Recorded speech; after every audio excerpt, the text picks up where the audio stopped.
fans. With the subscription to The Athletic, you get access to their complete library of written, audio, and video content covering professional and college sports at the national and local level. Our very own Greg Allman covers our beloved Buccaneers for The Athletic, and he is doing a great job.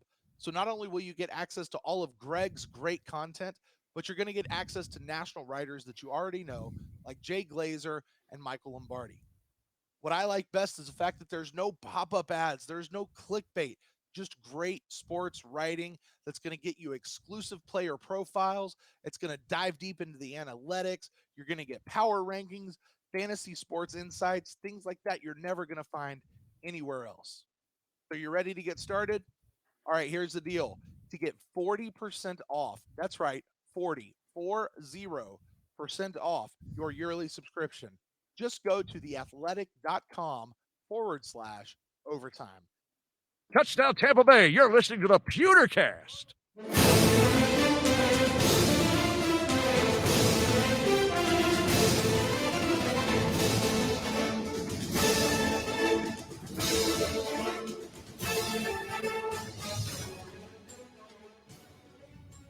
Welcome to the Pewtercast. I am Brent Allen, your host, joined as always by my longtime co-hosting partner here, Ren Daxt. Ren, welcome. 2 live streams in 1 week, my friend. In 2 days. Oh, that's right. Because we just did this. No, it wasn't yesterday. Was it yesterday? Friday. Yeah. So we are back again, my friend. We are back again. Yes. But with all new content. We'll see. And all new everything. This is our special. This is a live stream. I want to say hello to everybody who is joining us live at youtube.com/thepewtercast. That chat room over there is already filling up, which is pretty cool. Thank you guys for joining us. Listen, guys, this is pretty much going to follow our typical instant cast format. Ren and I'll talk a little bit. You guys call in and we'll talk about whatever you guys want to talk about. This is sort of our free agency eve call-in show. And there's tons of stuff to talk about, Ren. Things you and I have purposely not been talking about yet so far. And perhaps it's time for us months. for months, right? And so perhaps it's time for us to at least give our thoughts on a certain topics. You know, maybe we can actually talk about what do we think the Bucs should do with Jameis. You know, we've avoided the arguments for so long, and I'm glad to continue doing that. But for right now, we can, this seems like a good time to get in there and talk about all that kind of stuff. Yes, the time is now. I guess about a half hour before we came on, the league made it official that they're officially not moving the start of the season. Right. So the deadline to tag someone is at 11:59 tomorrow. Like AM, right? Like right before noon? Yes. And then 1 second after that, the tampering period begins, which means you will start hearing free agency deals at 12:01 because everyone knows they've been tampering since Indianapolis. So then you have that 3 days, and all those deals that you heard about, Monday, Tuesday, and Wednesday will become official at 4:00 on Wednesday when the new league begins. New league year begins, and the NFL has come out and said that that's what they're going to do. They're not moving it. Right. So this time seems like a good time. I don't know, Ren. I hesitate to say that there's a lot to talk about as far as the Buccaneers go, but there certainly seems to be some stuff. And we got people over in the chat room right now who are already asking. They're asking us, what do we think about Tom Brady? Who do we think gets the tag? Right. One person says that Ren is damn sexy in that orange turtleneck. Yeah. Well, that's Stank. That's Stank. Yeah. That's our buddy. Ever listen to his podcast or the podcast, not the Buccaneers. What's the other one he's always on? Loose Cannons. Loose Cannons. Yeah. Yeah. That's their shtick. Mm-hmm. Yes. Making you feel uncomfortable. Well, big Stank bastard. I hope you call in tonight, man. Talk to us. And, whatever it is you really want to talk about. Typically, we have like a list of stuff, but we'll just, as people call in, we knock off the list. So we'll go ahead and do that. We'll open up the phone lines. Phone lines are open right now, guys. If you guys want to call in, you guys can definitely do that. That number, I'm going to put it up here at the bottom of the screen. It's 864-729-BUCKS. That's 864-729-2827. I always remind people this is a PG-13 show. So do with that what you will. I probably won't edit too much out of it. But yeah, I mean, let's have a good conversation about some stuff. And if you hear something another caller thinks that you agree or disagree with, you're welcome to interact with that as well. And the other thing you guys can do if you don't want to call in is if you have like your phone, the Be Live app, or maybe you're at home on your computer, you guys can actually join us right here in the chat at youtube.com, which will be super fun. We'll throw you in here and we'll get to talk to you guys. So you guys start doing that, but we'll open up those phone lines. That's 864-729-2827. We've got that scrolling across the bottom of the screen there as well. So Ren, buddy, we'll see if people call in tonight. I don't know what's going to happen, but as far as kicking us off, man, is there any like burning topic that you want to just go ahead and address right up here at the top of the show? Well, I guess we can't bury the lead with the signing of Ryan Tannehill, and now it being widely reported that TB12 it's down to going back to New England or coming here. Right. I mean, so well, no, go ahead. No, go ahead. Oh, well, I was going to say, so first things first, and we'll talk about all the whys here in just a second, but what is your immediate take on the idea of the Buccaneers signing Tom Brady over Jameis Winston? Yeah, that's a tough one. You know, it's selfishly, when at first there was even hints or talks about it, you know, when Tom Brady's, going to test free agency, everyone's like, oh, cool. And then you start hearing people say, well, the Bucs could be an attractive spot for him. And then, right. Here we go. Hey, here we go. We got somebody calling in already. You are on the line with Brent and Ren. We were just talking about Tom Brady, but you can talk about anything you want to. Who do we have here tonight? Oh, hold on. Bring him over. There you go. We got you. Can you hear us now? There it is. Who is this? Yeah. Eric. This is Eric? Mm-hmm. Hey, Eric. How's it going, man? Where are you calling from? I'm from Tampa. Oh, you're from right there in Tampa. There you go. I guess that'd be the 813 area code there. Eric, what's on your mind tonight, buddy? Tom Brady. Tom Brady. All right, talk to us about it, man. What's your percentage? I would like to have Tom Brady over James. I think James Winston. Hey, Eric. Hey, Eric. Eric, you're a little muffled. Yeah. Can you move the microphone on your phone so we can hear you a little bit better? Okay. Hear me now? That's a little bit better. Yeah, go ahead, man. What you I heard it is the two-team race for Tom Brady, the Bucs and the Patriots. I never thought it would be in the race for Tom Brady at this point in the race. Yeah, I think we might have lost you there, Eric. I'm not entirely sure. I couldn't. I had a hard time understanding what you're saying. Yeah, he was talking about Tom Brady. If I understood him right, Eric, if you can hear me, you're certainly welcome to call back. We'll see if we can. Oh, there it is. See if we can get him. Hello, Eric. Yeah, can you hear me now? Yeah, that's better, man. Hey, maybe we just had a bad connection that first time. Try your comment there one more time. Let's go back to Tom Brady. Yeah, I was saying, I don't think James Winston not the answer for the Bucs. It doesn't take 5 years to take the Bucs to the playoffs. I really think Tom Brady could be the missing piece. Tom Brady. You think Tom Brady could be the missing piece? Yeah. Yeah. But look at this. Tom Brady has 6 Super Bowls. I think Tom Brady can handle the Bucs offense. I really think he can. I heard rumors. Tom Brady wants AB too. Do you think Antonio Brown could add to the Bucs fire piece? Maybe 3 wide receiver steps, 3 wide receivers, and 2 tight ends. For Tom Brady, what do you guys think about that? That's what I'm in here. That could happen. Yeah, we'll definitely do that. Ren, he's asking. He says Tom Brady, if he can win 6 Super Bowls, can he handle the Bucs and handle the Bucs offense? And could he possibly actually bring Antonio Brown to the Buccaneers? Would we even really want him? What do you think, Ren? Well, I know that narrative's out there about, first-year quarterbacks under Bruce Arians' offense, and everyone just kind of points to Carson Palmer. But if you go back and look at other first-year quarterbacks, like that narrative starts to fall apart. As in they throw this massive amount of interceptions and have a better year in year 2. I know in general you would think that would be the case, but that narrative starts to fall apart, and anybody thinks that Tom Brady's football IQ can't pick up an offense and be able to be effective. I think it's ridiculous. I think it kind of falls into that same argument. Well, he's a left tackle. You can't switch to a right tackle. His feet are all different. Like I just think it falls into that. The Antonio Brown thing is absolutely ridiculous. Antonio Brown's not coming to the Buccaneers. They love the locker room. They like the way it is. Of course, they're going to bring in new people, but with the leadership they have in there, and Tom Brady, I think, and I haven't followed it, but Antonio Brown will say something about, wanting to get back in the league, and Tom Brady will like it. That doesn't mean that, hey, wherever I go, I want Antonio Brown.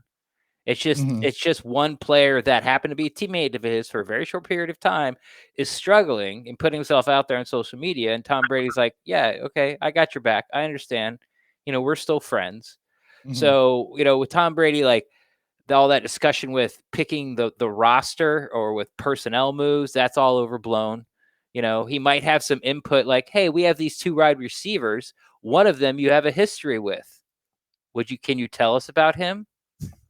Would this be someone you'd like to go after? And the other one where you're talking about the playbook, well, Bruce Arians been doing that forever. Like he does that with Jameis. Byron does it with Jameis. Tell me the plays that you like. Those are the plays we'll run. I mean, every head coach OC does that with their quarterback. So if your fear of Tom Brady not coming here is that he's not going to get the offense, that he's going to do worse than Jameis did in his first year, or he's bringing Antonio Brown, or he's going to have to make all the personnel decisions, he's not going to do anything with the draft. Like that's ridiculous. Tom Brady comes here, will be fine. He'll probably take us to the playoffs. We'll probably get a playoff win. The only downfall, and it's a selfish reason of mine. Super Bowl, Ren? I mean, free agency hasn't started. We haven't had the draft. I don't know who they brought back, but I think it increases the chances than what we're sitting at now. Let me go ahead. Go ahead, Eric. We get to host the Super Bowl in our own house this year, and we get new uniforms. What is it really telling us, man? Is it going to be something special this year, or what? It might be something special. It'd be a trifecta for the Buccaneers for sure. To get new uniforms that kind of harken back to the Super Bowl era. The Super Bowl's in our stadium. We go to the playoffs for the first time in 12 years. We get the GOAT, who, by the way, is going to wear number 12. Is that a sign? I don't know. Buck the World over in the chat room seems to think it is. And we go and hoist the Lombardi. I mean, that's the stuff movies are made out of, I heard Chris Godwin will be mad about it because Chris Godwin wore number 12. I heard that. I saw that on Buck's internet earlier. I don't think he's not like that idea. Number 12. Jersey. People, yeah, I that's talking about the jersey number. Look, Tom Brady walks in and Chris Godwin says, "That's my number." They're going to fight it out. They're going to figure it out. Look, Deshaun Jackson came in a couple of years ago, wanted number 11. It was Adam Humphries. Adam Humphries said, "Look, make a $10,000 donation or however much it was to a charity, and he'll switch his number." They'll figure that out. And if they're going to quibble and fight over a jersey number, come on, guys. Chris Godwin's way too much of a team player to do that. That's why McCoy. That's why McCoy left. It was about the jersey number. There's McCoy left. There's a reason he's gone. Anyway, that's not it. But there's. I got a couple ideas. I got some more questions before I wouldn't get off the phone with you guys. All right, what's up, man? Well, how about Philip Rivers? Because Philip Rivers moved his family to Florida. But do we have any sources where at in Florida he moved to? Yeah, do you have any sources? Yeah, he's asking about Philip Rivers, where he just moved to Florida. Do we have any sources about that? I mean, the whole talk about Philip Rivers has died down significantly. He moved to Destin, which is in the Panhandle. Right. So I guess he's going to be a Falcon or a Jaguar. Like, that has really nothing to do with it. Now, Rick Stroud is reporting that the pecking order for the Buccaneers is Brady, Bridgewater, Rivers, and Winston somewhere in there. Mm-hmm. So, they got like. I would like to. I heard Bruce Irvin left to Bridgewater. Man, I think if I had to choose Brady over Bridgewater, here's my four options. Brady 1, Bridgewater 2, Rivers 3, and Jameis Winston the number 4. Okay. Yeah, it's I don't agree with that. I would put Jameis a lot higher than that for me personally, and I'll get into that here in just a few minutes. But I mean, it's there's valid reasons for that. Like we've been saying this. Like if you want to keep Jameis at number 1, you have reasons you should do. If you don't want to keep him, you've got reasons you shouldn't. So, all right, one more question, Eric. We're gonna clear this line out. What's up? How much do you think Tom Brady will want from him? But I heard the Bucs willing to give him anything he wants. Anything. Is that true, Your Honor? Is that true? No. Why? I haven't talked to him, so I don't know. But I mean, Ren, I take that. The Buccaneers want Eric. I'm going to clear this line real quick, but we're going to talk on this topic right now. Thanks, man. So the Buccaneers, the reports have been they're willing to give him anything he wants. Right. And you have to take that with a grain of salt, right? Yeah, that went hand in hand with the same discussion about he gets to pick the players and he gets to pick the plays, and that discussion all came together. Like the Bucs are willing to give Tom Brady whatever he wants. And in that discussion, there was nothing about money. It was just assumed that it was going to be $30 million. But everything he wanted was control over the roster, control over the plays. That was everything he wants. And it's not going to happen. Like, are they going to ask him his input on certain things? It'd be ridiculous not to. The guy's been in the league for almost 20 years. He's been to the Super Bowl 9 times. Has it been 9? Yeah, 9 times. So, I mean, yeah, they're going to ask his opinion, but he's not the gavel. He's not in the big chair. The coach. No, he's not the coach. GM. He's not the GM. He's nothing. And and he's not a Buccaneer. So right. And I mean, I've actually seen numbers that go up as high as $43 million a year. Sure. For him to do that. So all right. Yeah. Look, salary cap is still a thing, new thing notwithstanding. So we got another call coming in here, Ren. Let's check this out and see who's here. You're on the line with Brent and Ren. Who is this tonight? Aaron, guys, how you doing? Chef, what's going on, buddy? Oh, I'm just celebrating the fact that we have some sports to rely on. There we go. Hey, listen, that's a part of the reason why Ren and I are doing this is a little bit to stay entertained. Because we have nothing else to talk about, So, hey, weigh in on this, Chef. Weigh in this. I know you've been calling around to all the other podcasts and stuff out there, but your thoughts on Tom Brady possibly coming to the Bucs? I would not hate it one bit. I mean, I know there are some people that want to say, "Oh, he doesn't have the arm strength, or he doesn't have the ability that he wants anymore." Yes, I understand highlight films don't show everything, but if you actually watch his 2019 highlight film, you see him throwing dimes of 60 to 70 yards. He's throwing into tight windows, and when you look at his supporting cast, that's basically a practice squad roster that he was carrying for 16 games. And I believe he had like 4,057 pass yards with like 24 touchdowns to 8 picks. And guess what? They went 12-4.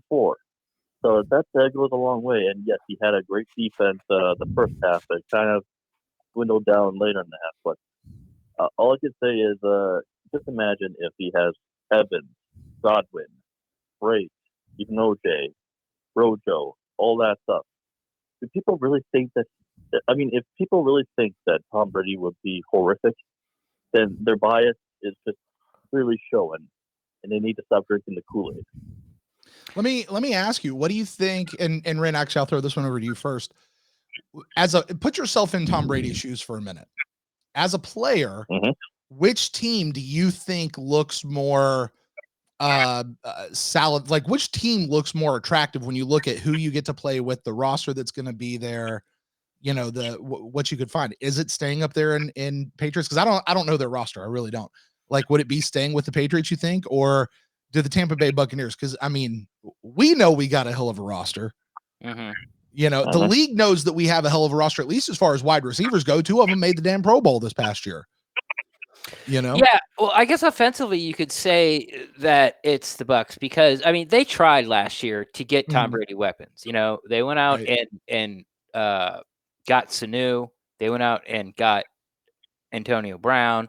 They Mhm. had a first round draft pick that was a receiver. Just none of it panned out for him. Right. You know, and go back to something that Chef was saying before I sort of answer your questions, Brent, about Tom Brady. It's like everyone's talking about like Brady's a guy that gets the ball out fast now and quick, and he hits his first read, and they don't go as far as captain check down, but he likes to go over the middle, and that's the way I look at it. Is that's just kind of the guys that he's had, you know. Mhm. Once sort of Gronk left, like he didn't have that deep threat. But if you go back and remember, and now I understand I'm going back quite a few years, but when he had Randy Moss. Thank you. When he had Moss, he set the league record for touchdowns. Mhm. Like those guys hooked up for like 20, 30. It was I think the actual number was 109 in a 16-game season. Okay. But that's what I'm saying. Randy It's Moss like had 23 touchdowns that year. 23 touchdowns. And we flip out when Mike Evans gets 13, 14. Right. He had 23 touchdowns. And like if anybody was old enough to remember to be playing fantasy that year, if you had those two guys, you won the league, by the way. So what Big Belichick does is he does the game plan that best fits his personnel and attacks their weakness. And they just haven't had the two guys. They haven't had the Mike Evans and the Chris Godwin, and you can even throw Perryman in Mhm. there with be able to throw down to a running back. I mean, how many times I say it last year, Brent, about like you only need three people to throw the ball to, because Tom Brady's been doing it for years. Right. He Right. has Edelman, he had Gronk, and he threw to his back, whoever that was at the time, you know. And they go and they win and they win 12 games. So uh, this narrative that Brady doesn't throw it long, can't fit in BA's offense because he doesn't push the ball down the field. It's just, to me, it's just a bunch of hogwash. So, Yeah. The And only reason oh, go ahead. that I think people are against Tom Brady, and I can understand it because it's sort of a selfish thing with me too, is because of his age. What we want as Mhm. a fan, Which I I can think, understand as well. yeah, what we want as a fan base is we want that guy. We want the Patrick Mahomes. We Mhm. want the Russell Wilson. We want the Ben Roethlisberger 5-8 years ago. We want the guy that you can lock up for like 7 years, and you know that you're gonna be in the dance unless there's this horrible, like, you have a really bad year. But if everything Right. goes as planned, like, you're gonna win 10 games, you're gonna win 11 games, you're gonna win 12 games, you're gonna But get the Ren, I would playoffs. even amend that. It's not even if everything goes as planned. If you could even say if 50% of the things go as planned, Right. you're going to be in the playoffs. We You want know? we Yeah. want we want our guy. Buck fans want to Yeah. be like, this is our guy. And we remember when I used to say this way back at the beginning of the Peter cast, where it's like Jameis Winston might be the last Tampa Bay quarterback I ever lived to see, Yep. I remember that very well. because he was like 22, 23 years old, and Mhm. he could play for another 20 years. Yeah. And I smoke. So he might be, and that's what fans want. If you're, that's the only reason you would not be on board with Tom Brady, or you're just really upset that Jameis is gone and you're a huge Jameis fan. For some Yeah. reason, Buccaneers fans thinks Jameis belongs to them personally. I don't know. Yeah. It's because they went to Florida State. Like, it's been like, there's Gerald Now, McCoy I fans. want to address that actually, Ren. I really want to address that. And Chef, I've got you on the line, so I want you to chime in on this. But where you're talking about the Buck fans feel like they own Jameis, where you're talking about the idea of like you have nothing else against Brady. Because I'll give you one more reason to not want Brady. The fact it's Tom Brady, and we've all been pulling against him for the last 12 years. And going, how many times have we said, I hate Tom Brady? I hate Tom Brady. I just hate Tom Brady. And the idea that he might come here, you're like, yeah, well, that's kind of, yeah, I guess if we could. But the other thing about Jameis, though, is I feel emotionally invested in Jameis Winston as a Bucks fan for the last 5 years. And I mean, Ren, especially us here on the podcast, Chef, I know with as much as you write in, with as much as you call these other podcasts, you probably feel emotionally invested with Jameis Winston and the fact that you want him to work out. But we're to this point now with Jameis where it's been 5 years. It hasn't. We've given him just about everything we possibly could, except for maybe a top 10 O-line and a super dope running game. And a defense. And a kicker. Sure. No, I get it. I mean, we can make all these excuses. Right, I know. We can make all the excuses, but the fact is it just hasn't happened. But we still want it to happen. I mean, am I alone in this? Is this No. Does this not ring true as a Bucs fan? Like, we would love for it to be Jameis Winston. Yeah, but this is me and where I'm at in my current state of mind when it comes to the whole quarterback situation and just Jameis and all that stuff in general. Look, when Jameis first came to Tampa, I loved it. I praised it, and I thought he was going to be the franchise game changer and all that stuff.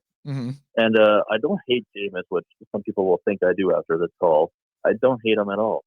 I'm just getting tired of making the same ass excuses for him year after year. It's like it comes to a point where a quarterback can overcome those deficiencies around the team with the defense and all that stuff. I mean, clearly, later this year, we saw the defense rise up. We saw them get a lot better. Saw them stack the quarterback and even start picking off some interceptions. And we also saw Rojo start to emerge. I mean, he had our first 100-yard rusher or 100-yard rush game at the season finale. But what I've been constantly seeing is that even if Jameis does get those, it still doesn't matter because his picks his interceptions just ruin it. And I'm not trying to put everything on him. Right. If I get that the kicker has been, or the kicker was a problem at the end of the last 4 games or whatever. But it's like, at the end of the day, you cannot win in this league when you're turning the ball over 2 to 3 times a game.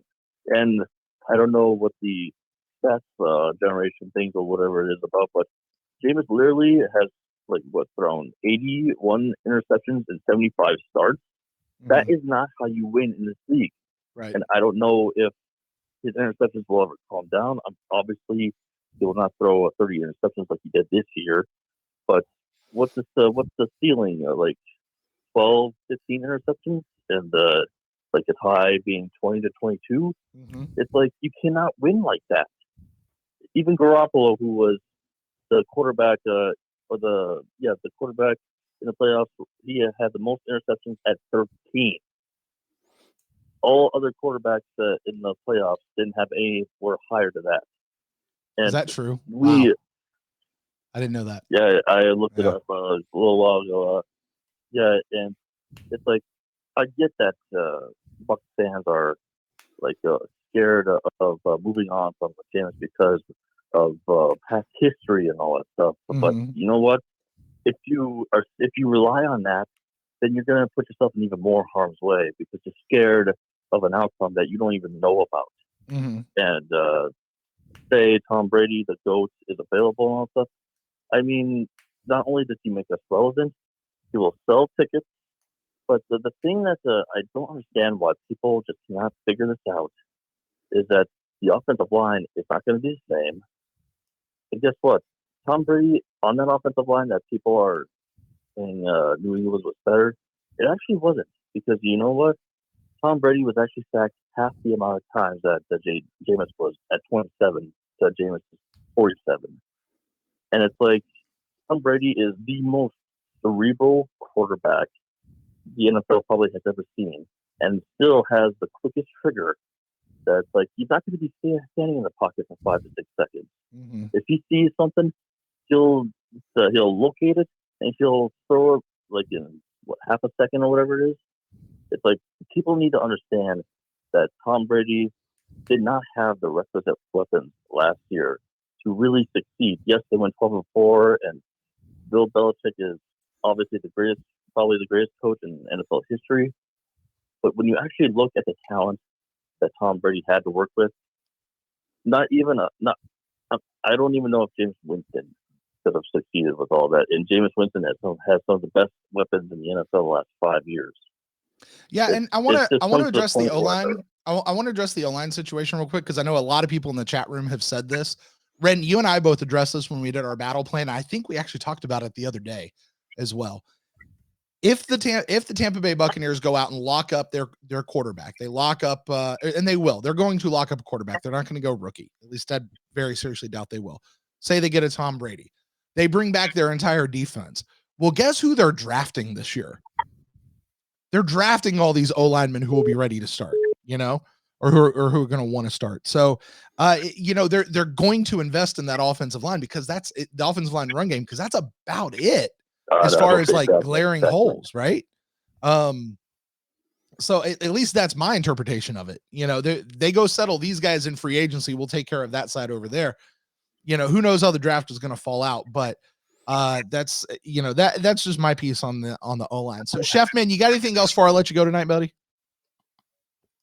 Yeah, I just like I said, if Jameis comes back, I'll be fine with it. I'll have no grievances whatsoever. I will say that I don't want to hear any more excuses and interceptions anymore. But that being said, I really just want fans to really try to keep open minds on this stuff and stop making it sound like this is going to be the exact same roster we're going to have going into this upcoming season just because you want to keep Jameis. It's so fabricated, it's not even funny. Right. All right, Chef. Hey, man, thank you so much. I'm going to clear this line. We're going to let some people call in here in just a second. All right. All right. Good night, guys. Thanks, Chef. See you, Chef. Hey, Ren, I want to hold the phone calls for just a minute because I'd like for you and we had kind of started this and I want to just give us a second to kind of get our final thoughts on Tom Brady in, and then we'll, talk about whatever anybody else wants to talk about. But before we started taking all these calls, give me do you want Tom Brady, or would you rather stay with Jameis, or, go with somebody else? Like, what do you actually want the Tampa Bay Buccaneers to do at the quarterback position? Sure. I mean, a little bit a couple of things, Chef, there at the end, I thought said something that, that I find very poignant, that no matter how much of a biggest Jameis fan you are, if you can't see that there's an upside with Tom Brady, or at least a possibility of an upside with Tom Brady, then you're just looking at it from the classic definition of a fan. Like, if you can't even bring in your thought or even say anything nice about Tom Brady becoming a Buccaneer and thinking that they're going to succeed, then you're just being totally biased. When it first started, like I said, like, it's not that I felt like I owned Jameis Winston or had all this invested in him. It's just that what I wanted, and I really didn't care who it was, but right now it just happens to be Jameis. I want like 10, 15 years of the same guy. Right. I want to have that stability, that consistency at the QB position, where it's going to be like, fluctuate up and down somewhere within the top 10 of quarterbacks in the league. And, I've set it up a bunch of times. Like, if Jameis didn't throw 30 interceptions, it would have been a 2-man MVP race. Like, that's how good of a year he had. And Chef said something about, making him doing the same mistakes over and over and over. I just don't agree with that. Like, the deep ball improved, his completion percentage improved, his ball control, holding onto the ball inside the pocket has improved. His feel, the blindside feel has improved. Like, Jameis Winston has everything you want in a franchise quarterback, except he turns the ball over at an alarming rate. And when we thought that we had the guy that was going to bring that down to like an acceptable level, it doubled. And now everyone's just like, what the hell do we do now? Right. What the hell do we do now? So to answer your question, I think Tom Brady's about the only guy I don't want to say I would rather see, but I wouldn't be disappointed in. Okay. Like if they move on from Jameis, okay. Do I want it to happen? No, I don't. If they bring in Carr or Bridgewater or Rivers, or, make a trade for somebody I'm not even thinking of, go and get Andy Dalton, I'm going to, they're now my quarterback and I'm going to cheer for them, but I'll be disappointed. When the rumors first started flying about Tom Brady, I was like, no, and it was because, well, he's only going to be here 2 years. Then now what? Right. Well, you know what? Now what? You go and draft the guy you did 2 nights ago, Morgan at FIU in the 7th. Right. And you sit him for 2 years. And now you got your Carson Palmer prototype that's had 2 years to sit behind Tom Brady. And I think of and Aaron Rodgers Bruce sitting behind Brett Arians. Favre, you know? Yeah. Well, I Yeah. mean, Morgan's not that guy, but he's not Aaron No, but Rodgers. I'm talking about the guy who's going to sit behind somebody else and then take over the reins. Mahomes sat you know? for a year in Andy Reid's offense. You know, Yeah. watch Alex Smith run it and listen to Andy Reid for a whole year before he got Mhm. into it. So Lamar Jackson, he didn't go out first. Didn't he sit behind Joe Flacco for a year or something like that, or half a year? like 8 games, yeah. Yeah. But that doesn't really count because they changed the whole entire offense. What he was looking at with Flacco, like it didn't matter because they changed the entire offense. But Right. I understand what you're saying. But here's the thing. Now that Tom Brady's coming, it's like it's probably playoffs. Now that he's coming, Ren. Oh, yeah, I know. Sorry. If he's Are you coming, telling us something? Do you know something that we don't if know? he's coming, it's probably playoffs, especially with this new expansion that now Right. has been ratified. An extra team's going to make it this year. Mhm. So now 7 teams go. Then, you know, and you have him for 2 years and you draft your guy now and you keep rolling and okay, well, but Bruce Arians, he'll be gone and you'll waste like, you know, the end of Levante Day. No, it's not a waste because Mhm. if you're a GM, you want to win every single year and you go all in every year. Mhm. And if you want to go all in and you want to give your team the best chance to make a run at a Super Bowl, Tom Brady's your guy. Yeah.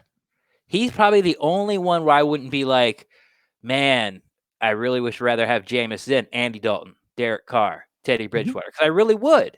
And Right. yes, part of it's because that I want to have a homegrown guy. Yeah. You know, a You guy still that we want draft. Jameis to work out. Right. You still But if want it to be Jameis. I do. I still want it Yeah. to be Jameis. But if it's Tom Yeah. Brady, I'm not going to be like, oh, the Bucs are so stupid. What Mhm. idiots. What clowns. Like, because Jameis Winston has given you nothing to get behind him as to say that he's going to change the way he takes care of the football. And that's the number one factor for winning and losing football games. Yeah. So my thoughts on that are, and it's actually very similar to yours right now. Go figure, you and I are actually pretty much in line with a lot of this stuff, is the basic idea of I want longevity, which is why I've been against a Phillip Rivers and a Tom Brady, those two guys specifically, because there's not going to be longevity with those two guys. This is their final contract before they ride off into the sunset. That's what these two guys are looking for right now. They're looking for one last hurrah, one last shot at possibly maybe getting a ring, and they're gonna sail off into the sunset. And that's pretty much how it's gonna go. I'm not interested in that. I want somebody who's gonna come in here. I'm looking for that long-term type deal. And to me, the best person on the market right now that's probably a long-term deal is Jameis Winston. I think I would like Jameis Winston more than I want Teddy Bridgewater, who could also be a long-term contract. I think I want Jameis Winston more than I want a Derek Carr, which if we went and traded, you know, you kind of backed me into a corner with Derek Carr, Ren, that one show we did a bunch of weeks ago. And then all of a sudden people started talking about trading for Derek Carr, like after we did that show. And I was like, hey, look at that. You know, I think I'd still like to stay with Jameis because there is the simple fact. Yes, he throws 30 turnover or 30 interceptions this past year. He's probably never getting back up to that number. He also threw 5,000 yards in 30, and we can give all the excuses. You know, I don't have to enumerate them here. I think I would like that more. I've also said that I wouldn't mind making a major trade and going up and get their guy in the draft if they feel like that's who that is, as opposed to sticking with a Jameis Winston or something like that.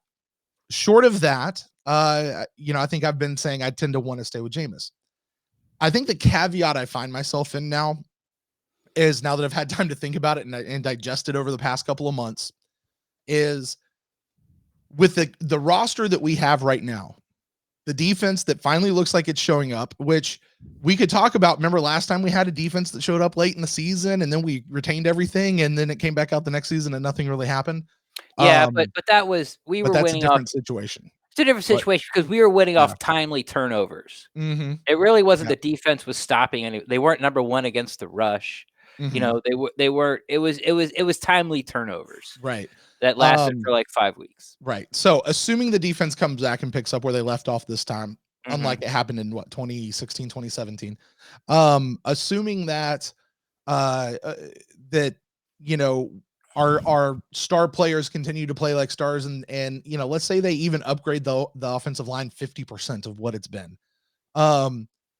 The idea that we could come in and with this roster right now, if the missing piece on this roster is a quarterback, and that missing piece is Tom Brady, that's going to take us to go get a Super Bowl like right now or next year, then yeah, go get him. Let's get the Super Bowl right now, and then in 2 years we can press the reset button, and we'll go through, you know, a lot of the growing pains again.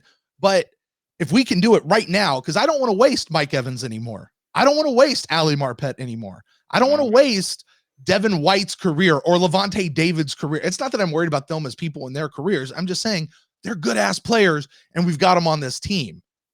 Right. Let's not waste them. Let's go take them somewhere and do something. And if the position that's holding us back is the quarterback spot, and Tom Brady is going to come in and do that, and the administration, the GM, the head coach, they feel that Tom Brady's the guy to do that, then damn it, go get him. Let's go get the Super Bowl. And then we'll figure it out when we get on the other side and go for longevity. That's the only way that I'm good with this and comfortable with this. And by the way, if they bring a guy like Tom Brady in and sell the farm, whatever they're going to do for him, they're not going to give him everything.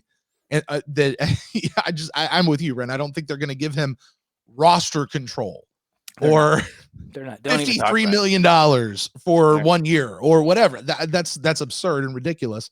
But they bring him in, and all of a sudden, it's a legit thing. I don't care.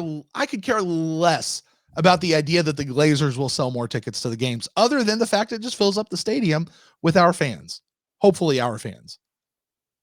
Because we know other fans' teams like to travel to Tampa. So, you know, I don't care about that. You know, so anyway, hey, we're getting a phone call. Why don't we take a phone call? Sure. You are on the line with Brent and Ren for our pre-free agency call-in show. Who do we have here tonight? Uh-oh, wait a minute. Let me get flipped over here to the screen. Go ahead. Who is this? Who do we have here tonight? Yeah, who is this? Hey, this is Steve from California. Steve from California. What's going on, man? What up, man? How you guys doing? Hey, Good. It's the off season. It's pre-season. You know, free agency is about to start. League hasn't changed anything, so we're here to talk about it. What's on your mind tonight, my friend? Hey, so I was thinking, hear me out on this, right? So what if the Bucks let go of Ndamukong Suh and Jason Pierre-Paul, but sign Armstead and then draft Chase on it? What do you think? Okay. I feel like financially that'd be a good move. What's his face had a good year last year? Armstead. Yeah. And there people say that he had a good year last year because he was on a good defensive line, but I mean, if he went to the Bucks, he'd be on a badass defensive line. You know what I mean? He'd have Vita Vea. He'd have what's his face?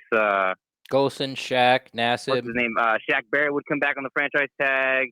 Arik Armstead had 10 sacks last year. He's not going to get franchise tagged by the Niners. And then drafting Chase on, that'd be dope. I feel like the defensive line would be stacked. Yeah, I'm with you. Like, you know, that could be one possibility, and that could be something they're looking at. Something that I've learned as far as like when I started following this really closely and try and predict these free agent things and drafts and stuff, that Jason Light does what I think he's going to do positionally wise, but personnel wise, it's totally different. It's like I never like a couple years ago, it was like, man, he's really got to fix that defensive line. Well, the way he did it, I never saw it coming. Like traded for JPP, picked up Nassib, you know, off waivers, went and got Bo Allen, went and got Vinny Curry. Like none of those guys I thought were coming to the Buccaneers. I don't even know who half of those guys were until they came to the Buccaneers, to be honest with you. I don't remember who I was saying, oh, they should go get this guy, and this guy. But like, I wasn't saying they should fix the defensive line. They should get one off, like this one, you know, watch the waiver wire. We'll get one there, you know, trade a 3rd round draft pick for an elite pass rusher. We'll get one there, and then get some, you know, fill-in guys off, you know, the Super Bowl roster. Like I don't remember saying that. So, you know, if it seems that everyone's locked into like JPP, Sue, Nassib, or JPP, Sue, and Barrett, and then we can replace Nassib. But you're right. Like, You could let Sue go and bring in Armstead, and then let JPP go and draft an edge. They're at 14. Yeah, go young. I think Chason's gonna be a beast, man. I'd love it if they went young and you got Shaq, Vita be drawing all the double teams. Armstead, like I said, he had a hell of a year last year. He The did. years before that, I think he didn't do all that well, but he did get 10 sacks last year. Obviously, he was playing with Bosa and Buckner, but I feel like our defensive line could be just as stacked. You know what I mean? With Vita Vea drawn, I mean, he's a beast. Got Shaq. Let Chase on draft, develop. He'll be on that rookie contract. He'll be economical. And then maybe that allows us to go out and get a safety or a veteran corner. I would love a veteran corner. They need to get a veteran corner because we're too thin. Brian Smith, he'll be a free agent. So he won't come back. I don't think they're going to sign him back. You don't think they'll sign him back for special teams? That'd be dope if he came back for special teams. That'd be sick. Yeah, but he's not. But he's not a guy that I want to depend on for depth, though. Yeah, I don't want him to be the first person off the bench. The field, I was terrified. Yeah, and it came true. I was like, oh my god. Yeah, but I don't know, man. Hopefully, and I don't really see. I'd love to see them be able to go out in free agency and add an offensive, like a right tackle. But that's like that. We have too much money on the offensive line. And honestly, if we fix right tackle, I love our offensive line. I feel like Donovan Smith, people want to bash on them all they want, but he had a good year last year. Ali Marpet is Ali Marpet. Ryan Jensen had a hell of a year. He did. Kappa last year, I feel like, was his rookie year, to be honest. The way Dirk, him and Rojo, I feel like their first year was a complete waste. Yeah. Yeah. I think it doesn't matter what they do at right tackle. Whatever they end up doing at right tackle, which hopefully I hope it's a draft pick on the first round, maybe second, because I wouldn't mind getting the Nigerian Prince out of Auburn or the other tackle out of Georgia, I believe Wilson, or I guess my favorite guy after the top four. Of course, there's Josh Johnson, but I like the kid out of TCU. I don't know how to pronounce his last name. It's like Nieug or something. Who had great tape in 18, but had like this really bad hip problem and looked terrible in 19 until they finally just shut him down because it hurt so much. Like, he's a guy that I think that if he would have had his 18 tape this year, like if those seasons were flopped, we're talking like he's going to be in that conversation of the tier 2, maybe even tier 1. He might have been a guy that flew up the boards like Becton did it almost like on a weekend. So, when they put somebody there, I think this running game is going to take off. Like, everyone loves Dot because he's candid. He talks all the time. The guy has not been able to run block for like 3 years. And like, it's terrible. It was terrible. The reason no one noticed it 2 years ago was because Benenoch was like an apparition. Like, you could just walk right through him. He didn't exist. But all you had to do was line up on the inside of Dot's shoulder, and the guy was going to make the tackle. If you ran at him, Dot couldn't block him. If you ran away from him, the guy went down the line of scrimmage and made the tackle. He was useless. And in the run game, in the passing game, he was fine. He's hard. He's big to go around. He's got long arms. He understands all that. But to be able to actually move people, and he just couldn't do it anymore. And it showed week after week after week after week. Hey, so hear me out. This will be my last thought. So I honestly feel like I like our offensive line. Truthfully, I think Kappa another year. I mean, that guy's gritty. He's nasty. Obviously, he played with a fractured arm for the whole game. Respect for that, but let's just say we do draft the tackle with the first pick. I feel like Jason Licht can draft and develop. Yeah, he's had some hits and some misses, but I feel like if they did, let's just say it's a home run. You know what I mean? We draft a Pro Bowl right tackle or all pro. Do you think our offensive line would be top 10-ish, top 15-ish? Without a doubt. That's what I'm saying. I feel like, honestly, if whatever quarterback they bring, I feel like you hit this out the park, we get a mauler at right tackle. Like, our offensive line's going to be stacked. So, I bring in a veteran running back and them and Rojo, they can split the carries, and I think we'd be set offensively. I'll tell you, I did my But- first mock draft the other day, and in late round I think it was like round 4 or something like that. I got to draft Damian Lewis, the interior offensive line, and I just started looking at his tape a little bit, and I got to tell you, I love the idea of drafting a guy like that and letting him compete with Kappa. Yeah. Like I have no qualms with Kappa, but it's kind of that idea, like you should always look for the upgrade. Yeah. Like, Don't where be can afraid you to upgrade? draft great players Sure. because you have good players. Yeah, exactly. So, and it could be that Kappa beats him out, like legitimately beats him out, and has nothing to do with the fact he's already been here for 2 years. And that's something to be said for Jason Light, because one thing you talked about, was the growth of the players last year. Like Dirk Cutter's staff had it felt like they didn't want, or they didn't know how to develop players at any position anywhere. It was like, when you're ready to be a pro, come see me. We'll get you in the game. But they but they had no idea or even time, or felt like it was their job to teach the person how to be a pro and bring them along and quote unquote coach them. 1 year with Bruce Arians' staff, everyone's improved dramatically. Everyone did. And a lot of those, I mean, besides with that 17 draft where it was Hargraves and oh God, who else? And Spence and was that the Aguayo year? Like that was a total blow up in the face. But you look at it this year, and you talked a little bit about it, Brian, at the beginning. There's left tackle. You'd like an upgrade at running back. Where else? Like Jason Light has built a very nice roster. Like and a lot of places we're really young. That's assuming we bring everybody back on the defensive line, and then we could start doing BPA, best player available. Then we can go get Lewis upgrade Kappa. We can go get a linebacker that can be a rotational guy that can play, that maybe can be an outside linebacker, and then eventually when David retires, he's right there. He's already got 2-3 years, and he's ready to step in the middle. Like, this is the exciting time where guys that we think we're set at are going to stop losing their job. Like Mike Edwards might not play.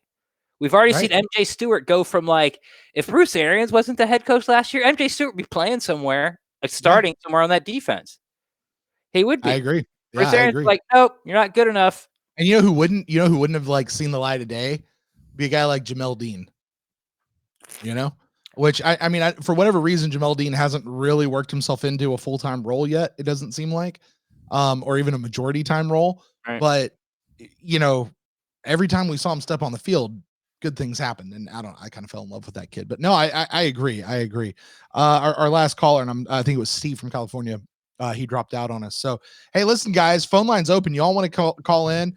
We'll still take your calls. Ren, we never really set a time limit on this show. So, it's free agency eve. We'll go until we're tired of talking to people. So you guys want to call in, you can do that. 864-729-BUCKS. That's 864-729-2827. Call in. We'll talk about anything you want to.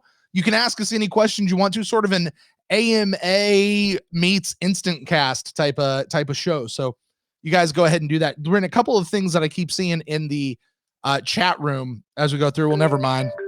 I think I know who this is, Ren. You're going to love this particular phone call. Is this Brian from Memphis? I thought so. Brian, hold on just one sec, buddy. Hold on just one sec. There we go. Brian, is that you? Yep. There he is. What's on your mind tonight, Brian? Hey, man, I'm just checking out the show, man. Glad you guys came back. Yeah, Brian, you got a lot of background noise right now. It was hard to hear what you just said. What'd you say? I said I'm glad you guys get back on. I'm out at the bar right now, so I'm glad you guys get back on. But can you hear me? Yeah, we got you. That's much better.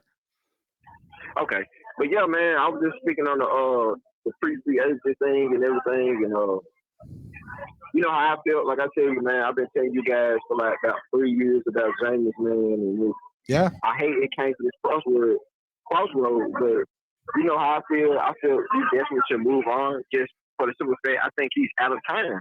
You know, when you if for someone that's been paying attention to all the off-season moves and all the things that's going on, all the stories, what do you feel comfortable bringing Jameis back on? What type of contract? We're not he's not worth $30 million. You know, maybe the franchise said, but if we have an option to get that Brady or that Bridgewater, I'm all for it. Now, Brady obviously is in win now mode. I think any quarterback that's on the roster for this next season is in win now mode, just because of the rightness of the roster. You know, Jason Light has had 6 years to build this roster, and that goes into what Green was saying, like, hey, we have a good young team. We don't need many spots to fill when it comes down to the draft. Like, we have the 14th pick, and I always say, hey, if it's not one of those premier quarterbacks that might slide, like if it's a tool that might slide to 14, take them. If Derrick Brown somehow find his way to 14, take them. Maybe Kinlaw. But other than that, I'm all about trading down, gain more picks, and let's get more depth in what we needed as far as the trench, as far as the O-line, as far as the D-line. I think we have a great young secondary. They're budding. Let them grow. Let them continue to grow. Let them continue to get the reps. Let them continue to get game time reps. I think maybe we can find a linebacker somewhere in the second or third round, maybe second day, third day. Few special teamers. Definitely get a running back that can complement Rojo. Maybe Jonathan Taylor, if he's there. Maybe we take him. Maybe Cam Akers in the second and third. J.K. Dobbins if he's around. But we're primed to win now, and I understand the reason why Jason Light is really going for it. You know, the Super Bowl is at home in Tampa. Why not go for it right now? Why not go for all the marbles? Yeah. Hey, Brian, I got a question for you. All right. You said just a minute ago, you said you didn't think Jameis Winston was worth $30 million, right? We've talked about on this show. We've talked about on this show, even tonight, that and you've been saying it. The Buccaneers, like Jameis Winston, doesn't seem like he's their first option right now. He's second, third, fourth down the list. Okay. So that tells me they don't necessarily want to stick with Jameis for a certain long time. Let me ask you this. You're backed into a corner. Every other quarterback is signed somewhere else. Jameis Winston's the only guy left, and you're not sure what you're going to get in the draft. What kind of contract do you think? Let's say he does come back to Tampa Bay. What kind of contract do you think that realistically would be? Not what would you give him, but what do you think that realistically is? Are we talking a 4, 5, 6 year contract? Are we talking a 2 or 3 year contract? You talk, what kind of money you think? What do you think realistically would be for Jameis Winston right now? Realistically, I think it'd be a 2-year contract because I don't think there's a market out there for him. Not starting. I don't think he gets a starting job nowhere else but Tampa because of the continuity, because he's already been here. I think he gets either the franchise tag for 27, 28 million, whatever the number is, or he come back at 2 year, maybe 50, 55-ish type of contract. Maybe it's front loaded. Maybe the last year is contingent on how he performs, roster bonus, whatnot. But we're paying him no more than 28. I don't see them giving him more than what the tag would be. Right. It doesn't make any sense because it's still going to be year by year basis. It's still going to be basically a proven contract year by year, and that's if no one else is on the market for us to grab. Jameis is, like I say, Jameis is out of time. Like like you say, you don't want to waste no more Mike Evans time. You don't want to waste no more Levante Davis time. We don't pissed away Jerry McCoy's time. We don't pissed away Doc's time. No, we are trying to win now. I do not want to hear anything about 5,000 yards or 33 touchdowns. He's not going to mention the 30 interceptions. He doesn't get close to 5,000 or 30 touchdowns without those interceptions. Rojo averaged 4.2 yards a carry last season. The same average as Alvin Kamara. But Alvin Kamara had more carries. You know why? Because New Orleans Saints doesn't turn the ball over. They can always go back to the run game. New Orleans Saints had 8 turnovers the whole season. That's why they could continue to run the ball. We can't run the ball turning the ball over. We can't. Running the ball is a luxury. We're not a run first team. We're a pass first team. If we come out and James want to throw interceptions and pick sixes in the first possession, first play, early in the game, we're already down 7-0, 10-0, whatever the case may be. We're not coming out to establish the run. We have to score. We have to pass. We cannot run the ball if we're down. So the one game. Let me tell everyone this is going to listen tomorrow. Jameis Winston had an all-star team at Florida State. I'm a Florida State fan. I've been watching Jameis Winston for 7 years. He had Dalvin Cook, Kevin Benjamin. He had all type of good O-linemen, D-line and defense. He had everything with Buccaneers fans, Jameis fans are saying, oh, he needs this, he needs that. He had all that in Florida State. He had his first year was an outlier. He did really good. The second year was the true Jameis. He was top of the FCS in interception. Yeah. When he was coming out into the draft, he was named as a turnover machine, making bad decisions. All of this 5 years later has proven to be true. So it doesn't matter if you give him a run game and all that. It comes down to decision making. Jameis has all the talent to be an elite quarterback, but he has the lowest floor of the typical bench-grinding quarterback. Right now, I think what the front office is saying, hey, we're not betting on the greatness, the ceiling of the greatness of Jameis. We're not betting on him anymore. It's 5 years. He hasn't showed us the ceiling, regardless of the circumstance. We need somebody in here with a higher floor than Jameis. Because we've seen Jameis floor multiple times. He can be the worst quarterback at times. He can be the best quarterback at times. We're not betting on it anymore. We need somebody that's going to come in and not lose us a game. Hey, we need somebody that's going to come in and play within the team. I'm okay with losing the game as a team, getting outplayed, getting outmatched. But what I don't want is a quarterback that's going to lose it for us, add more fuel to the fire for us to lose. That's what we're at right now. You can't bring anybody in the free agents in and say, hey, well, we have Jameis Winston. He's this guy. Nobody don't want to play for him. Look, guys, I don't want to go into this rant. I've been telling you guys this for 3 years.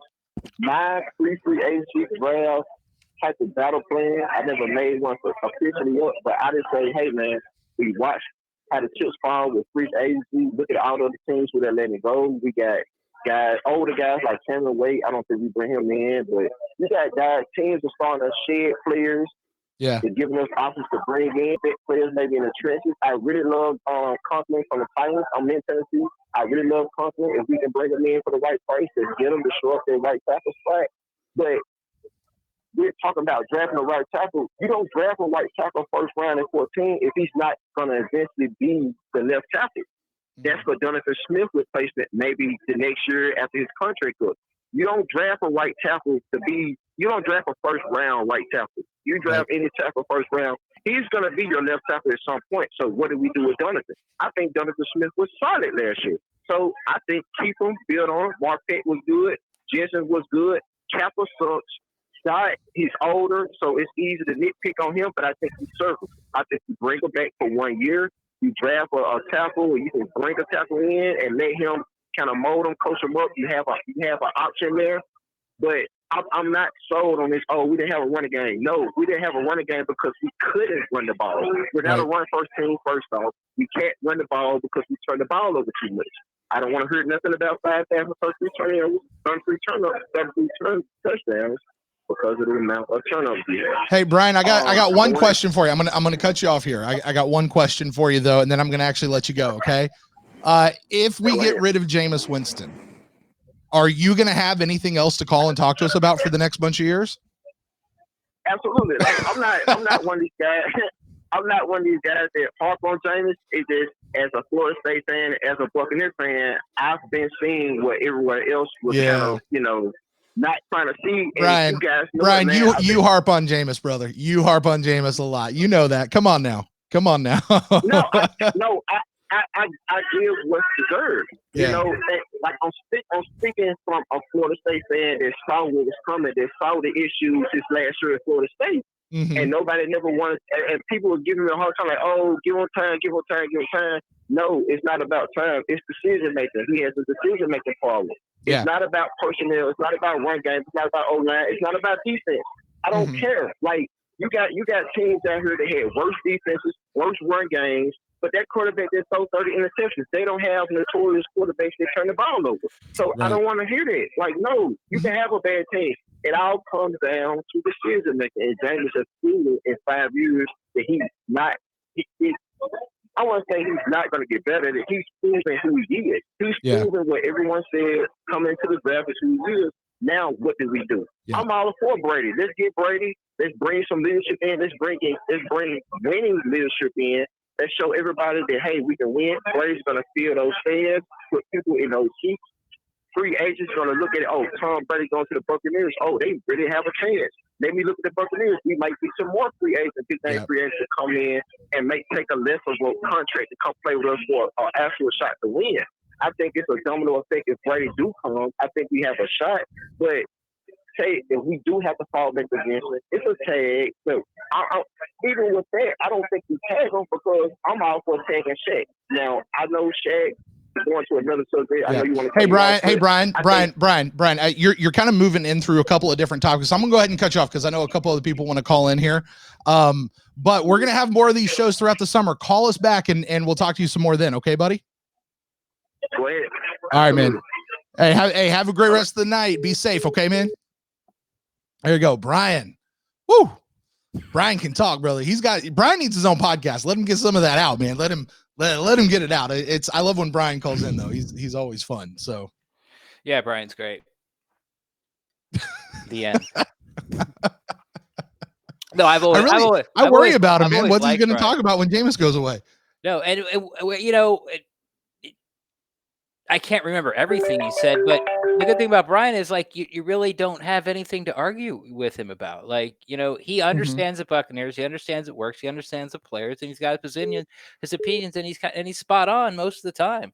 Right. Brian's a great Buccaneers fan. Right. Well, hey, listen, I think we got Nate here on the line with us. He's been trying to get in touch with us tonight. Nate, how you doing tonight, buddy? Doing good. How are you doing? Good, man. Good. So glad I finally got to get you on. I think most of the times you've been calling, it's been when somebody else has been on the line or we just didn't take a call in that moment. So, hey, go ahead, man. The floor is yours. Sure. I'm just a lifelong Bucs fan and just want to give you my 2 cents. And like everybody else, you know, we all got a couple opinions and they're like armpits. They all stink, you know. But anyways, I just want to give you my thoughts. I think NFL is a win now league. Mm-hmm. And if the Bucs are going to do this and do it right, get the pieces you need to win, and Tom Brady's that piece. I mean, in the draft, take J.K. Dobbins first round, maybe Jonathan Taylor, load up your offensive line, get a safety first 3-4 rounds, get a backup QB to develop later on, let Winston walk. You know, I'd rather have a championship team, and we all know that's the case. You know, Winston is the reason we didn't do better in this past season, and that was year 5. And he had the best season he's ever had, yes, but he's also had the worst in the same season. How he does that, I don't know. But, you know, it comes down to having somebody that knows what they're doing, and Brady's going to unleash. I mean, they will be the most explosive offense in the league with Brady at the helm. I mean, look at the Chiefs. They were probably the best offense last year, right? They had Tyreek Hill, Sammy Watkins, Mike Evans and Chris Godwin are on another level over those guys. And Brady paired up with them, that's going to be nasty. And, you know, they'll tear it up on offense. And like B.A. said, he's going to keep the defense together. I think they'll bring back Sue and Shaq Barrett and, you know, all them other guys. But like I said in the comments, this crew won't be together forever. So do it now and, you know, go big or go home. And that's all I got to say. I'll actually hang up, open up the lines, but thanks for taking my call. All right. Well, there he goes. See, Brian? I'm just kidding. I'm just kidding. I love Brian. No, yeah. Brian's great. Brian and I have gone back and forth with Jameis Winston for 2 or 3 years now. And it's crazy to think it's been that long, Ren. Right? Yeah. And you know, and now, you know, he looks like Nostradamus. Like he wasn't wrong. Right. Well, we spent so many years on this show defending Jameis, making excuses, and I mean we're at that spot where, and I still want to, but then you're talking about the greatest quarterback to ever live. Yeah. Besides him, no, I don't want anybody else. I mean, I'm a little more flexible on it, but I hear you. Ren, we got a brand new caller in with us. Who do we have here tonight joining us on the Instant Cast? Well, first time since 2020, John Relly is Newport Richie. John, hey what's up? Listen, if we had a Pewdie to give out for Caller of the Year, my friend, you would have won this past year. What's going on, man? Nothing much. I'm here to bring Norma Clancy back into this conversation.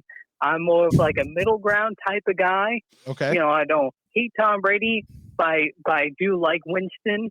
You know, I do believe that, hey, for the guys to be like, oh, you don't need a run game defense or anything if you're a good quarterback. Well, look what happened with Aaron Rodgers a couple years ago. And see how that happened. You know, how he tried to carry his team and then his team collapsed. Mhm. They make playoffs. Or Drew Brees. So it's like you do need a run game and a O line and a defense. You know, Tom Brady, you can say he was carried by his defense last year in at some point. So, you know, that's what happened. So it's like you do need defense, you do need O line. You can't just be like Mr. Carry the team on my back. Right. That's not possible. And I hate that. Like, come on, people. Like this is football. You need to win on both sides. You need to win on special teams, defense, and offense. And if you don't have a defense, you don't have special teams, and you barely have an offense, you're not going to. And you only bright spot the quarterback. You're not going to get far. Yeah, well, And that's why I'm. And I feel you, and you're right. And this is something, Brent said, God, I don't know, it feels like a year ago, that whatever you feel about Jameis Winston, you're right. You're going to call up and say, well, he can't win without a defense. And it has been horrible, and you're absolutely right. But then after you finish, speaking, I can go, well, you can't win throwing 30 interceptions. And I'm absolutely right. Yeah. So what do you do? Yeah. But the one thing I do not like about Tom Brady, his heart's not in it. You heard the stories about him. His first team was the 49ers. And if he doesn't want to go to the if his dream was to go to the 49ers and now he has to go with the Bucs, his heart's not in it. I don't want a guy whose heart's not in it. It'll be another Chris Baker. It could be another Chris Baker or Deshaun Jackson where their heart wasn't truly into the Bucs. They're like, oh, it was an option. I don't want to be, oh, we were an option. We weren't your first choice. We weren't your heart. And I don't like that because then it's like he's not going to play with his heart. He's not going to play with his heart like he did with the Patriots or what he would have done with the 49ers. He's not going to play with all of his heart. It's one of those that irks me. It's one of those things, John. I really tried not to make it a point to tell somebody else what their emotions are or where their heart is in something. So I can't go there with you on that. But I can certainly understand why you'd be a little gun shy about that, given what we just saw out of a Chris Baker or a Deshaun Jackson. I even say a Vin Curry, who just said, hey, it was like I just got a year vacation in Florida when he left. And Vin Curry didn't do anything wrong. That's how Tom Brady could be like, this is retirement home. This is my retirement home now. Yeah, but I mean, I could see why that'd make you a little gun shy, but I'm not comfortable sitting back saying Tom Brady's heart isn't in it. Because here's what I think about Tom Brady, and this is what I believe to be true, and this squares with most of the stories I've heard about him, like in practices and stuff. Tom Brady is going to come in here. Tom Brady wants to win. I don't think Tom Brady has much else to live for than winning Super Bowls. Like and I okay, there I go assigning stuff to him. He's got other stuff to live for, but the man likes to win. And the man knows to win. So if he thinks he's going to go in, he's going to give it his all and try to win. At least I think he is. I also believe this, and I've heard stories about how Tom Brady would be in the middle of practice. Ren, I think we heard this a couple of years ago when the Bucs did training camp with the Patriots, maybe under Shiana or something. But like the Patriots came out and like they were just sort of sloughing through practice. And Tom Brady, like he stopped practice and said, this is not how we practice. This is not what we do. Like he held them to a higher standard. And I would hope that if that's true, if that story's true and that rings true with who he really is and what he's been in New England, I would hope that would come down here to Tampa as well, that he would bring those same sort of traits. You know? But who's to know what he's going to do? Ren, go ahead, bud. Yeah, just real quick. I'm with you, Brent. Like I don't. If you have reservations about Tom Brady, that's fine. But if your reservation is that he didn't get to go to San Francisco because he's not going to try as hard with the Buccaneers, that's a huge leap you're taking on a guy who like lives to compete. Like he's the Kobe, he's the Jordan, he doesn't want to beat you. He wants to embarrass you because you stepped out on the field with him. Yeah. Like he takes that. He's like, I cannot believe you actually think you're going to try to beat me. Mm-hmm. And I'm going to make you look terrible because that's just the way he's wired. So I just, if you have a reservation about Brady coming to Tampa, I'm with you. If that's your reservation, I wouldn't worry about it. No, another reservation is that if a guy like Jameis Winston, if Brady gets injured, it could be career ending. He only has a couple more years, so if he gets a bad injury, it's career ending. At least with Jameis Winston, at least he's young enough where he could come back for that. And then we can see how he is. But for Tom Brady, if he gets a bad injury, bad nick, that could be it. We might not even get the full year. That's the thing. And that's another thing. And, then that goes back to the age thing. We've seen that happen with a couple times, where quarterback, he gets his contract, then he gets injured, and then he really is forced to go out. And then, it's a shot to you. Again, that could happen. I could also get hit by a bus sitting here in my house. Ren, I I know the street you live on. That'd be a hell of a thing to see a bus coming down that street. It could lose control. There is a bus stop like a block and a half away. Yeah, you are kind of on a corner-ish type thing. Yeah. So I feel you. Like, again, if you have reservation about Tom Brady, I get it. I don't. And if it's an age thing, I understand. And yeah, you sign it for 2 years and he gets hurt. Yeah, it could be a season injury. Well, it happened to Bridgewater, but you're not signing Tom Brady to a 5-year deal. Right. And so it doesn't matter. Like, if you sign him to a 5-year deal, he gets injured, he'll be done because he's too old. But you only sign him to 2 or 3 years, and if he gets injured, it eats up that season, a whole other season. Okay, but if you sign Winston to 7 years and he gets injured and eats up the rest of that season and next season, it's like starting all over again anyway. Mm-hmm. It's so I don't like, I feel you, man, but I just don't think, for me at least, I can't get behind you and being those two reasons not to bring in Tom Brady or be afraid to bring in Tom Brady. Right. No, I don't. I'm not saying Tom Brady would be bad, but it's just that, and a guy like Jameis, he really has shown, he can get hurt, get back up. He's shown everything like Tom Brady, where he's resilient and stuff. And it'll be the second year of Bruce Arians' offense, so we can assume it would be better. We've seen that happen before.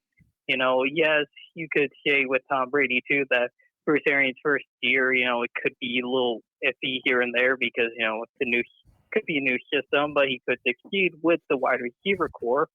But that's a what if, and I'm just afraid of this.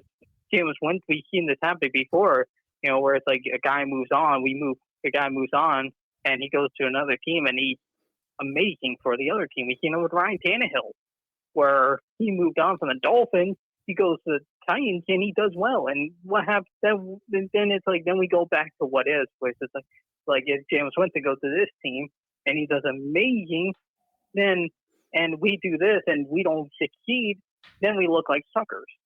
Mm-hmm. I mean, that's the thing, though. You got to make your choice and you got to move on.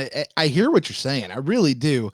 I'm at a point with Jameis, and Ren, tell me if this is not where you are, because I think you've said this a few times. Sure. If they bring Jameis back, fine. Mm-hmm.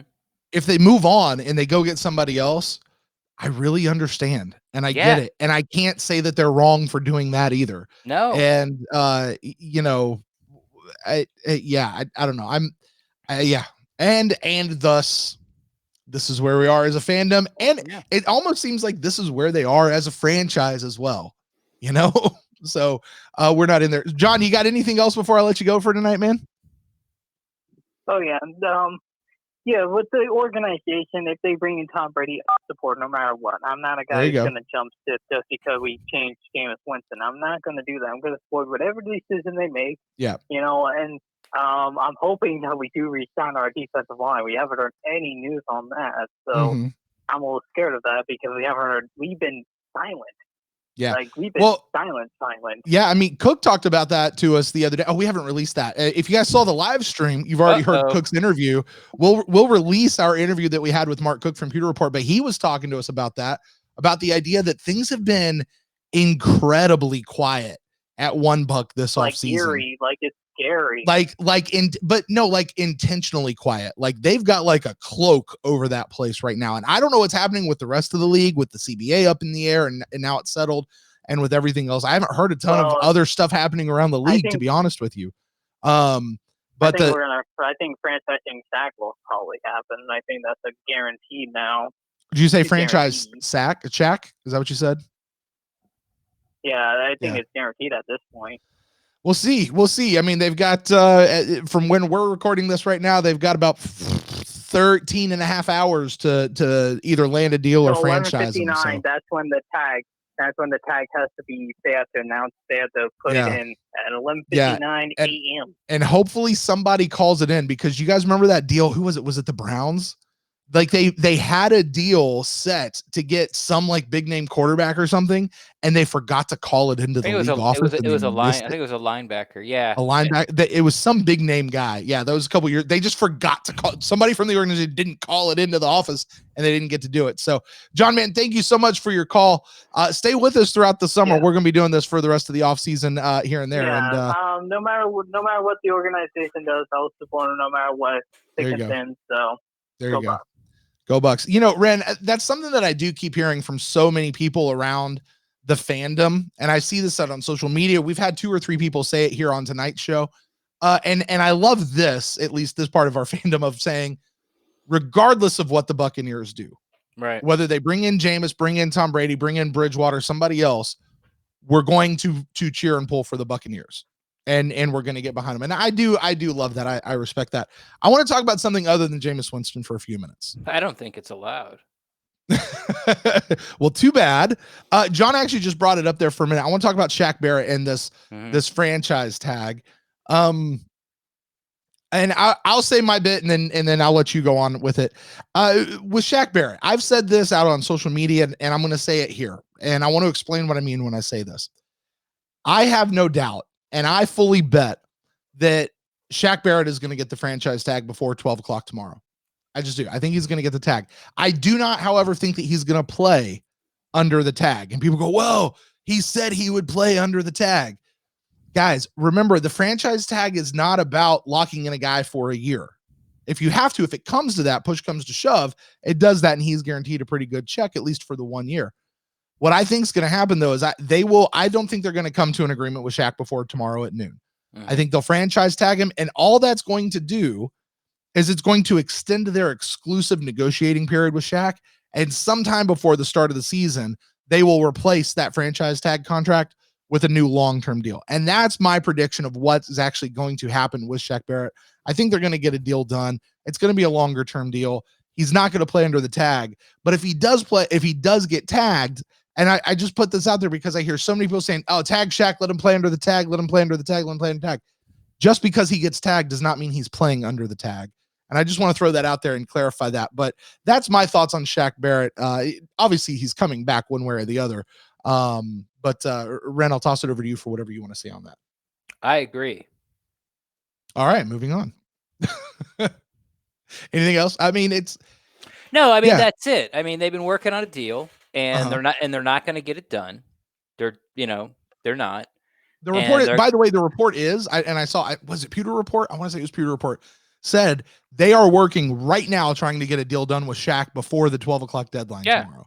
Like that right now, as we speak, they're trying to get that done. But they won't get it done. Yeah. Because if they get it done, then the Bucks will get to use the franchise tag on someone else. And that's Rosenhaus's leverage. Right. And then when the Bucks use the tag, now everything's back to quid pro quo, and they can start for realsies. Right. So that's what's going to happen. I mean, it's it, and if they get it done beforehand, at the 11th hour, great. I'll be happy. Who do you think they'd franchise if they franchise anybody?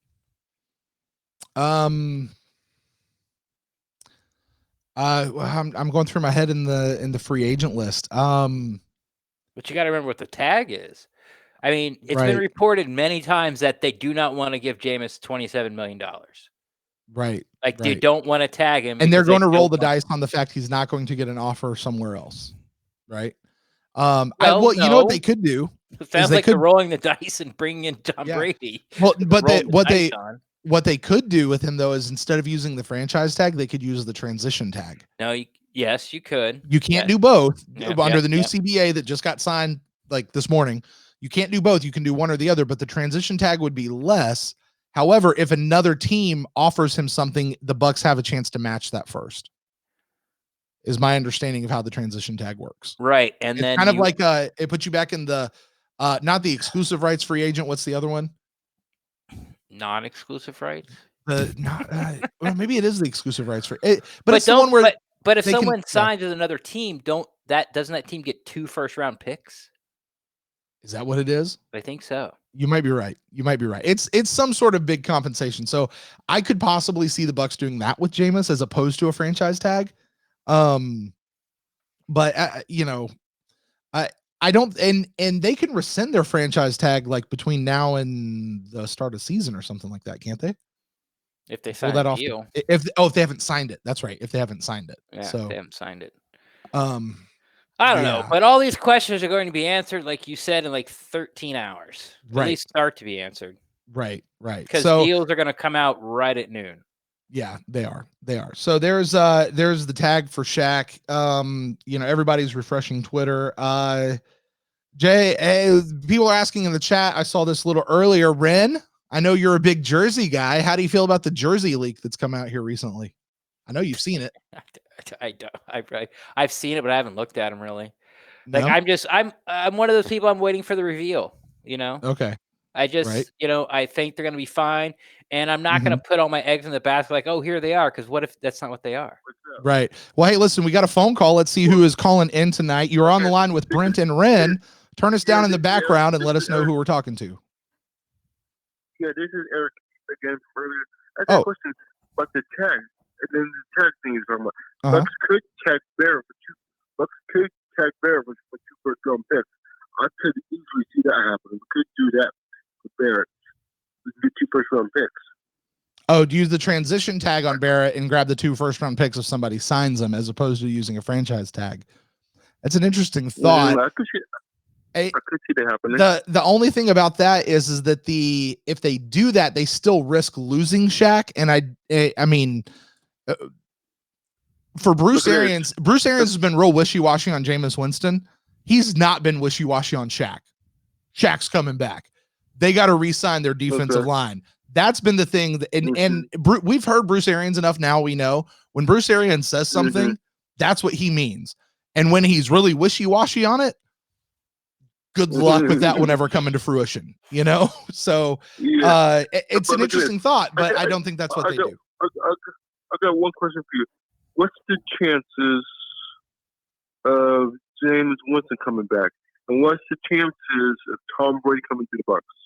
Oh, the chances. Ren, you want to take that? What do you give it a percentage? What do you think the chances of it being Jameis versus Tom Brady? Well, I'll take them separately. Okay. Jameis Winston coming back, 40%. Tom Brady becoming a Buck, 80%. Really? You think it's that close? Awesome. Yeah. You think it's that close? I mean, I don't know more than anybody else. I mean, it's just a guess. Like, don't take my, don't. That's just your guess, right? That's a guess. It's a very uneducated guess. Right. It's just a guess. Right. And then I would think it probably go Bridgewater would be like the next under there, like it's 60%. And then I think Jameis would be next. Interesting. I'm just not high on Bridgewater. I'm really not. I don't know. Have to be. It's not my choice, right? No, I get it. I don't see what they see other than just the idea it's not Jameis, which that may be enough for them. Honestly, it's just not Jameis. Ren, I know we talked about we don't really get into other people's psyches a whole lot. Sure. But I really wonder with Bruce Arians, one of the storylines last year with Bruce Arians, one of the big storylines was, man, Bruce has been following Jameis since he was in high school, since he had him at that camp. And he's kind of the quarterback, he was the quarterback he wanted. He really believed in Jameis, wanted to see what Jameis could. And he gets a year into Jameis and he's like, yeah, I'm not, no, we're not, I can't, we're not, I'm not going to talk. It's got to be a weird spot to find yourself in a little bit, or people just blew way out of proportion how much he really wanted Jameis himself, I mean, there's so many things that could go into that. And, we've talked about how it could possibly be because he waited till after the last game. Right. And then that's Well, when even before that, no, because he didn't. Because even before that, when people would ask him about Shaq, he go, Shaq's not getting anywhere. But then whenever they would ask him about Jameis before the last game, he'd be like, we're going to let it play out. We're going to let it play out. You know, like the people that he was definitive on, he was definitive on. With Jameis, he was never definitive on, even up till the, even before the last game. okay. So I'm just saying he didn't. All I'm saying is he didn't wait until the last game to suddenly get wishy-washy on him. Like he'd been wishy-washy on him before that. The week before, like when he threw 4 interceptions, like I'm not okay. What was the question again? What were we talking about? I'm sorry. We were talking about. I was talking about how weird it must be for Bruce Arians. Like this was the guy he wanted to kind of go. I mean, that was the big storyline last year. Was this the guy he wants? The guy he wants, and now all of a sudden it's like, yeah, not so much. I guess that's what 30 interceptions will do to a head coach. There you go. There you go. That's probably it. All right, Ren. I think we've got our final phone call of the night. Who is calling in? Who do we have here on the line with Brent and Ren for the Instant Cast? Hey guys, this is Joey from California. Joey, what's up, buddy? Hey, Joey. Hey guys. So my question is, let's say first round pick, we get one of the 4 tackles, and we put the tag on Shaq, and then with this extra money and the cap, we end up signing Melvin Gordon. Who would our second pick be? Okay, what was that last part? I heard getting one of the 4 tackles, franchising Shaq, Getting one of the 4 tackles, signing Melvin Gordon with the extra $10 million in cap space. right? Who would they go in the second round? Yeah. I would probably, well, if I'm assuming it's like JPP and everybody else, I still wouldn't shy away from a running back. I don't think Gordon's coming here. You might want to look at wide receiver there, interior defensive line, edge, interior offensive line. Everything sort of opens up, and this is what's really going to be fun now that free agency is going to, sort of officially start tomorrow. Is they're like the Bucs are going to sign a running back. It may not be Melvin Gordon, it may be somebody that you haven't heard of, a fill-in guy, but it might be somebody like Melvin Gordon. Like they're going to sign a left tackle, or excuse me, a right tackle. It's probably not going to be Conklin, but it might be someone who's pretty close. They're going to pick up a guard somewhere. Like they're going to find an edge guy. They're going to assign a defensive tackle. What Jason Licht's job is to not be pigeonholed into anything when he goes into the draft where he doesn't have to go, okay, I need a tackle. I've got to get one in the first round because if not, like our year's toast.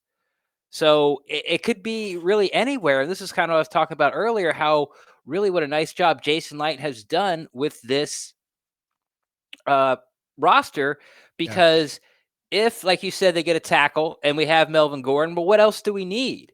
Like, who else can plug in and walk in and be a starter? Well, now a safety, who I don't think they're going to draft, starts to come into question because, there's 4 guys back there. I'm including Evans. There's 4 guys back there.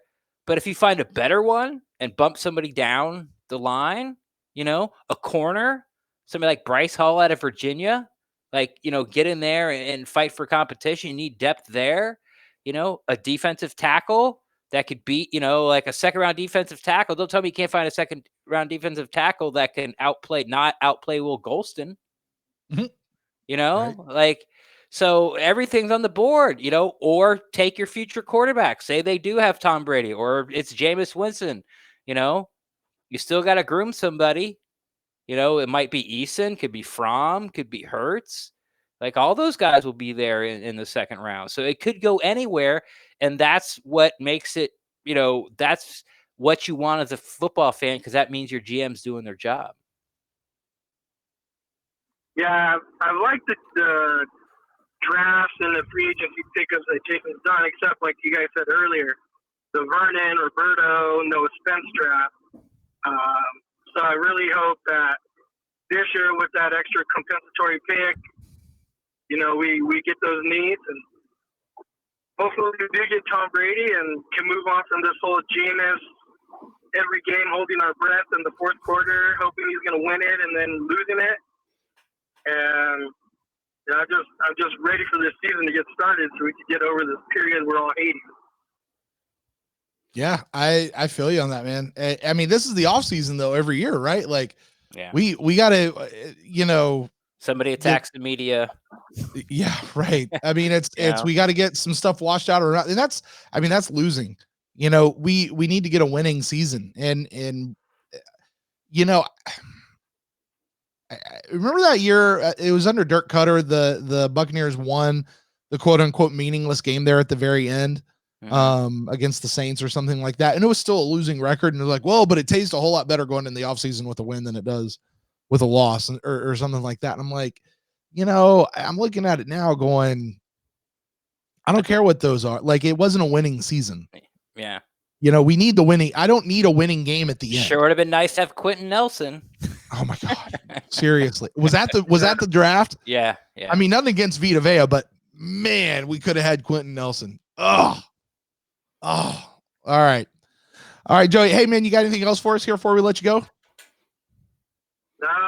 I'm ready for this period to open tomorrow, and thanks for taking my call, and go Bucks. Yeah, man, you got it. Go Bucks. Go Bucks. So, all right, Ren. Man, we've talked about everything that I have on my list. Is there anything you want to talk about before we get out of here for tonight? Well, we didn't talk about free agency, but I do not want to. Fair enough. We didn't talk about anybody out there besides Tom Brady, but I kind of knew the way it was going to go. Like, I started to do all this research. I'm like, okay, I'll have a tier 1 tackle, tier 2 tackle, tier 3 tackle, tier 1 wide receiver, tier 2. And I got him at my third position. I went, what am I doing? It's a call-in show. There's no way I'm getting any of this. Right. Well, I mean, there'll be time. There'll certainly be time to get there and see what we do. But no, there won't, because free agency starts tomorrow. Well, okay. Well, I was thinking more talking about who we get rather than all the other people out there. Yeah. So we'll talk about that. And Ren, just kind of the way that we tend to do when there's big news that drops, guys. Stay tuned to our Twitter account, the Pewtercast. At the Pewtercast is where you can find us on Twitter, because you never know when Ren and I might pull an emergency one of these shows and go live on YouTube, go live at Facebook, maybe even open up the phone lines. You never really know. You may or may not do that. Yeah, if Tom Brady signs, I think we'll be on. Pretty close. Pretty quick. They're already asking us in the chat room, like, when is the next show? I don't know. Yeah, I don't know. Our rule in the off season is generally about once every 2 weeks, but buckle in, guys. There's going to be some news dropping here real soon, and probably some really big news. So I would anticipate, I mean, Ren, it's probably not out of the realm of possibility. There'll be something here in the next couple of days where we'll be jumping back in. And we do still have our conversation with Mark Cook to put out as well.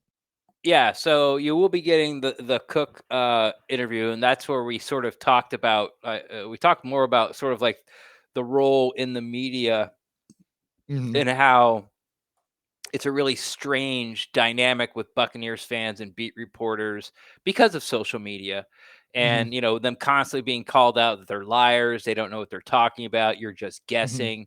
And so we had, an hour conversation with Mark Cook, sort of a lot of it being on that subject, which is, if you don't want to wait for it, just go to the Go one stream back. Go one stream back on our YouTube channel. Yeah, because we did an hour of that. Then we did like an hour of Brent doing his first mock draft. And yeah, I can't tell you when it's going to be, but it will be, it's probably going to be sometime this week, because as soon as it hits noon on Monday, deals are going to be announced. And then they're going to be, well, it doesn't become official till Wednesday, but this is what's happening. And for the, because a lot of these deals have already been worked out since like the combine. Right. Yeah. And the Bucs have to move fast, because if they don't get Brady, and this is, I'm assuming that their order is Brady, Bridgewater, Winston. If they don't get Brady, they got to move on real quick, because Bridgewater is going to be a hot commodity.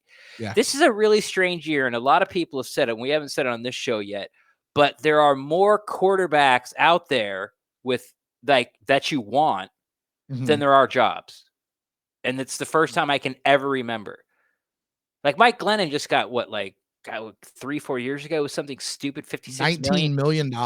Yeah, and it Yeah. was something like 43 guaranteed or something ridiculous. Yeah, it was 19 a year. Yeah, and it was like 43 Like, guaranteed. and he was the number one free agent quarterback. Right. You know, now And they went in and did that big trade for Trubisky that year, and he wound up losing his starting job like 10 games in or something. three. Was it 3? Three games in. Was it really that close? Yeah. Wow. Yeah. And then the Wow. Jaguars went and did the same thing Oh, with Nick Foles. Yeah, no, but see, they're going back to Foles though. They're not going to stay with Minshew this year. It'll be Foles. Okay, we'll see. It'll be Foles. Unless they deal him, they're gonna play Foles. So anyway, that's the word in Jacksonville. So they can go because they're going all in for Lawrence. I think the oh crap, who was it? Oh yeah, they are. Yeah, the Jags. Because man, they just we're not a Jags podcast. We're a Buccaneers podcast. So I'm not gonna. Since when? Since forever.